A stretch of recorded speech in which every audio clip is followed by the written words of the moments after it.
What do we find attractive in a person?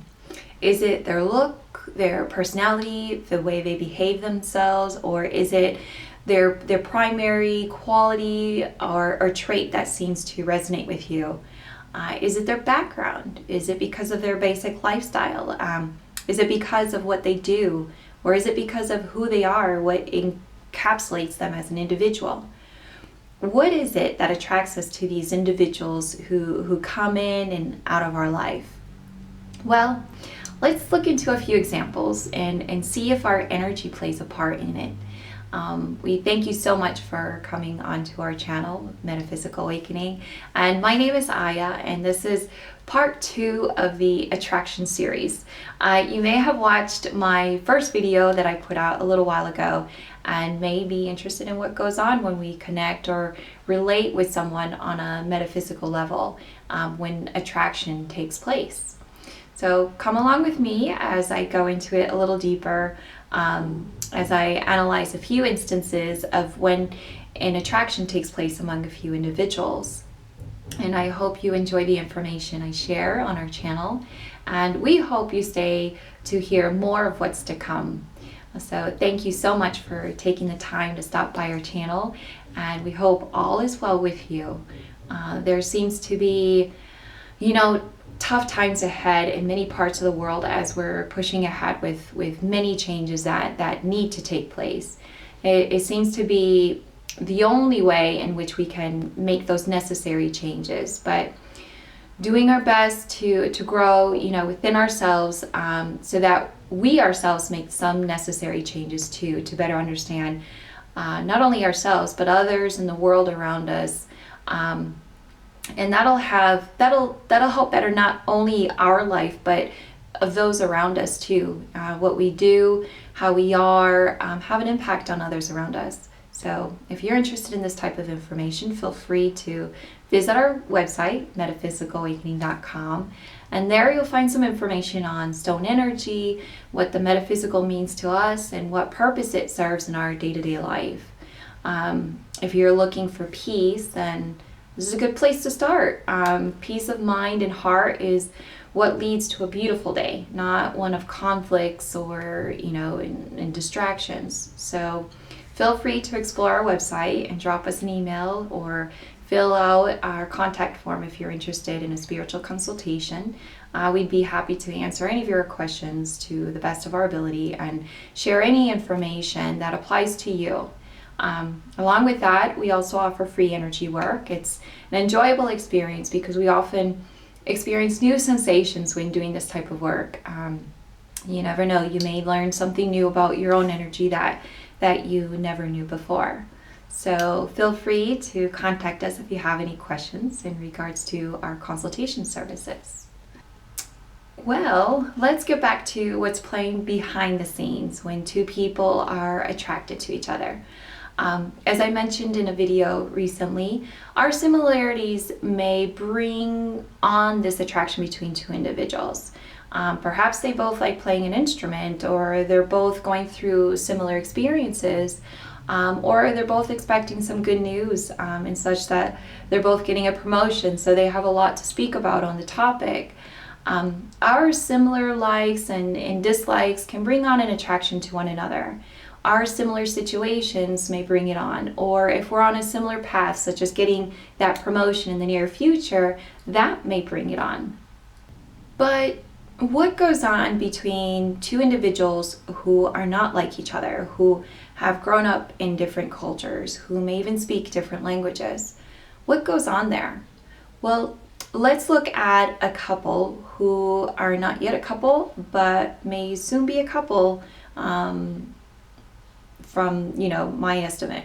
So these two individuals are from different countries. They grew up with different backgrounds and have had many different experiences. Their differences in age, which doesn't exceed 10 years, shows some slight differences in their love for music, differences in their vernacular, and even in their behavior, such as the way they speak to people or behave around certain individuals, such as their friends and family members. So what is it between these two individuals that are, slightly different in age, behavior, and so on, make them interested in each other? Well, it seems to me that it comes down to their level of kindness. There is a gentle quality displayed by both individuals, but due to their hardships in life, due to their experiences in previous relationships, those things have partially molded them into who they are now. His in how prickly he can get when slighted, whether intentionally or not. Hers in the way she's untrusting and negligent in the way she communicates. Imperfect as they seem to find a way to continue what they're not absolutely sure about. The future can change right before our very eyes, and we can never fully anticipate everything that comes our way, but we can do our very best to hold on to the here and now and work on the here and now to be better prepared for what's to come. Now, coming back to this couple, who are not yet a couple but may soon be a couple, seem to be in a stage where they're not sure. Simply that, they're not sure. Both have their life, live in different countries, have their own goals in life. Well, one isn't fully set on their goal yet, but that will come with time. Both have their own responsibilities, and who knows what additional hardships may come their way. It's too soon to tell what will take place in the coming months because of the changes taking place in each of their lives, even within their own location. What took place in the world with the pandemic and such destabilized many things, that it's hard for many to make any concrete plans for the near future. So what are they to expect in regards to their relationship? Time will tell. Although such events are taking place in their life, many would say, why take a chance on this? Why be patient about it? Things are crazy as it is, but something keeps them together. It's nothing physical because they don't see each other. They live in different countries, so what is it? Well, I find that it's the heart. There's a connection there that links them both. It's attached in a way as a secured bond between the two. And that bond that's created, that bond created a basis for friendship and something more, something that's hidden from both of them for the time being. Time, which is an appropriate word for this topic. Time is what's needed for any relationship to grow. You see, time allows us to act or behave in a way that can be beneficial for ourselves and others around us. Time may indicate how things are flowing. And what I mean by that is that time allows things to progress. It allows pain to heal. It allows things that are broken to be fixed. So if we allow time to do its part, which is to, keep flowing, then everything in between will do its part in moving or advancing forward. It doesn't mean it'll advance in a good way. It can advance in a bad way. I mean, things can go downhill or become a slippery slope if we don't pay attention to what we're doing, or if we don't intervene when necessary. And of course, there are things that are just out of our control. But what I find in regards to the concept of time in relationships is that things can move forward or progress when taking their time. As we get older, we tend to carry baggage, perhaps heavy baggage for some of us. We have to, carry accumulated projections of ourselves that came out during many different situations in our life. And they are our reactions to unexpected events or perhaps expected. Whether they're expected or not, perhaps we may react in a way that may have hidden away those reactions deep within ourselves. For example, someone who may have had a difficult relationship with their father growing up. Well, let's say there were some explosive arguments that took place throughout their childhood and into their adolescence. Well, that period of their lifetime is setting them up for their adulthood and for years to come. Those challenges they faced early in life will create some challenges for them in their adulthood, because their relationship with their father was highly explosive. It'll affect their relationship with others in different forms depending on the individual themselves. So here's the baggage they're, basically starting off with in their life. Well, we all have them, and with time we seem to accumulate more and more. And why not? I mean, we're dealing with many confrontations in life, strife, hardships, and more. We react, and we are very reactive creatures. So it's no surprise we're handling, quite a bit of baggage as life goes on. Now, we are strong enough to handle them, but they may disrupt our life. I mean, if we're constantly reacting the same way as when we were a child about certain things, we may lose some friends as we get older. So we learn in some way to discipline ourselves, not to react in a certain way, or discipline ourselves to calm ourselves down and think before we react. That way the outcome will be, much better than if we had reacted harshly or rashly. So in regards to, relationships or meeting someone new in our life, I find that time is necessary to build some sort of friendship, which gives us a basis for understanding each other, understanding our flaws, understanding our emotions, understanding who we fundamentally are underneath, the baggage. Well, in regards to this particular couple who are not yet a couple, it's interesting to see how life flows around them in such a way that it's pleasing to others around them. There are individuals who are part of their life in some, shape and form, and can see some kind of change in them, that's looming ahead. And what I mean by that is that for those who know them well, they can sense some sort of spark within them that's suddenly lit. Where it'll go from here is still unknown, because it's ultimately up to them, rain or shine. People end things whether their life is good or not. It's up to them to decide. But what I can't help but see is that these two have something very good going. They just don't know it yet. Well, time will tell. That's the proper way to end it. Time will tell whether these two will continue on what they've started or not. It's up to them.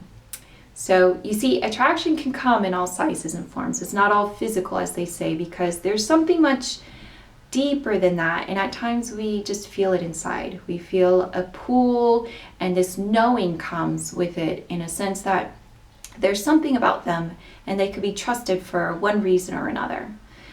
Perhaps there's a person you have known for years and are aware of their tendencies, but one day they did something out of the ordinary, and this catches your attention because it's not like them to do what they did. Based on your knowledge of them and their tendencies, you make your decision on how you should respond to them or how you should behave around them. But that they're not this type of person in the way they reacted out abnormally in a situation. So you stay calm and you don't present yourself in an unlike manner either. You talk to them about the situation and find a cause for their reaction. We're all imperfect in many different ways. We may behave one way because that's how we are most of the time, but in different scenarios we may misbehave once in a while. That's just how we are. Nothing new or strange about it. And we do our best to stay informed on the latest information in the family, at work, in our social life, but once in a while we receive news that we don't like, and we react harshly or rashly, and that may surprise some people around us, and we hope that our reaction doesn't paint us in a negative light. But yeah, we're all human, right? Well, let's move on. So there are times when attraction is deeper than just the superficial physical traits of a person. Perhaps it's their willingness to help others that attracts you to them. Perhaps it's their boisterous personality.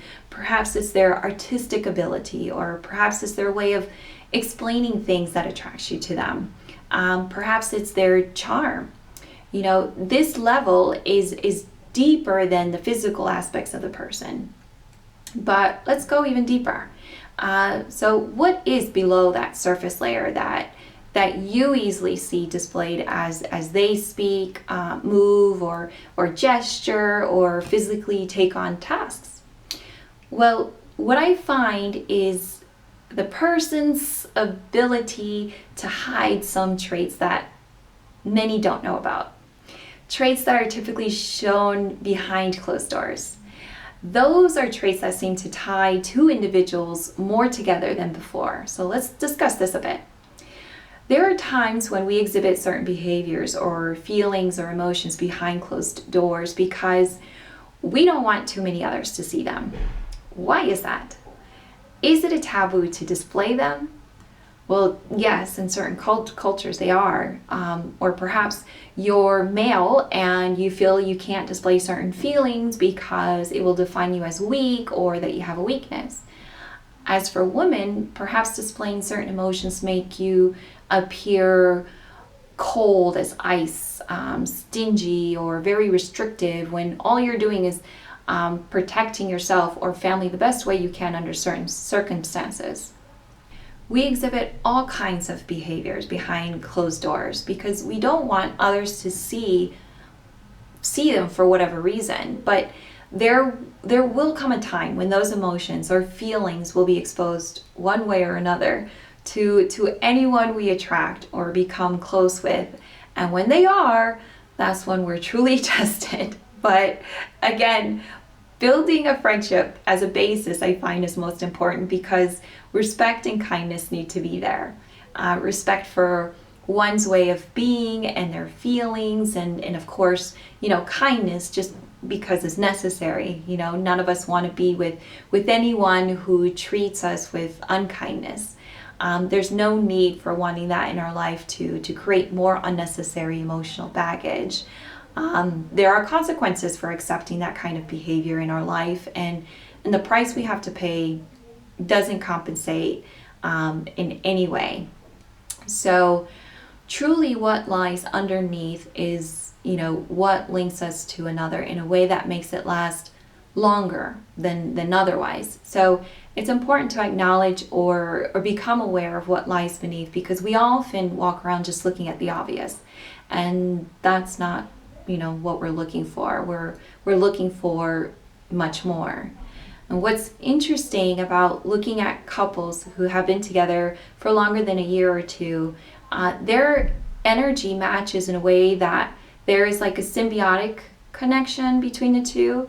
An example where one is being more caring towards the other, but the other is fine with it for the time being because they're receiving something else in return. Or perhaps with another couple, one is giving too much while the other is giving so little in return, but they compensate somehow through other means. There isn't such a thing as a perfect couple. There never was, but we can strive to be better and work out what needs to be worked out. We are complicated beings that are trying to find the right match with another complicated being. But I have to say though, there is something truly interesting when having a look at a pair whose energy is well balanced together, and you find it quite peaceful to be around them. And that's not always easy to achieve, but it is quite lovely to be around them. Well, we live in a world, sorry to say, where we've gotten lazy when it comes to many things actually, but in regards to this, especially meeting people. What I mean is that we only choose to meet those who we know and we stick to them. But it's always good to branch out. It's always good to meet different kinds of people because The person who you may soon meet and become close friends with may not even be anyone, may not even be anywhere near the circle that you're a part of. Again, we're complicated beings, therefore sticking to one group you feel comfortable with may be too simple. We are who we are at our core, and at our core we like to learn, grow, whatever way we have a desire to. But in order to do so, it's perhaps good to get outside of our circle a bit and do some exploring, gain some new experiences and new insights as we learn and grow with new people we get to know more deeply. New experiences are good, and building relationships is good too. We can never know enough people, but there are times in our lives when we feel we know enough and we stick to that. But as time goes on, there's some sort of, unsatisfaction we feel within us, in the sense that we haven't explored new territories or experienced anything new for some time. And that's when we have to take a look at what's missing. And I find that much of our happiness comes from connecting with people, because what we do usually requires other people, right? For example, if you're building a project, is it only for you? Perhaps. But you may eventually want to show it off to others, right? Maybe explain why and how you built it, and what it can be useful for, and perhaps demonstrate how to make it, and so on. You may want to talk about it with others and have fun talking about it, and so on. That applies to many things we do in life. It's just the way we are. We're social beings. Even those who are antisocial may not want to be antisocial their whole life. Maybe it's just a period or a phase in their life when they want to be isolated for whatever reason. Even then, it can be unhealthy for some. So we should, watch out for that when we see that. But how do we really know about ourselves if we limit ourselves from being around different people, or tell ourselves, no, I don't think, I don't have time to do that, or to participate in this, or I'm not good enough to do that, or I'm too old to do it. We have a lot, we all have a lot to learn from each other, and there are always fun things to do in all age groups, and that has to be remembered. Life is life. While we're living, we do just that, we live. Since the world is becoming more and more online, let's say, it's important to remind ourselves to get out and find ways to physically meet people and get to know them. And that's the hard part, which is to break through that barrier. And we shouldn't allow ourselves to, become lazy doing that. One main thing in regards to our life is, the ability to connect with people and understand them as we want them to understand us. Once we break through that superficial barrier, who knows what's in store for the future to come. What may be in store for you may be what you're looking for, which could be long lasting. So let's, let time do its job of allowing the connection to build, allowing the heart to communicate with each other in the way that's natural, not forcing or rushing anything. Take time to learn about each other and go deeper than just the layer you see displayed in front of you. Go underneath that and see for yourself who that person really is. Well, we hope you enjoyed this video, and want to thank you again for taking the time to stop by. We appreciate the attention and kind words we've received. These days, they seem crazy in many ways, but what we can do to help each other through these moments may be very simple, and your kind words do that for us in many ways. So thank you so much, and we hope you have a lovely day wherever you are. Be kind to yourself and others. Treat yourself, to a smile as you take the time to reflect on good moments that you've had, those beautiful moments that you've had with your friends and family. So take care, everyone. Bye.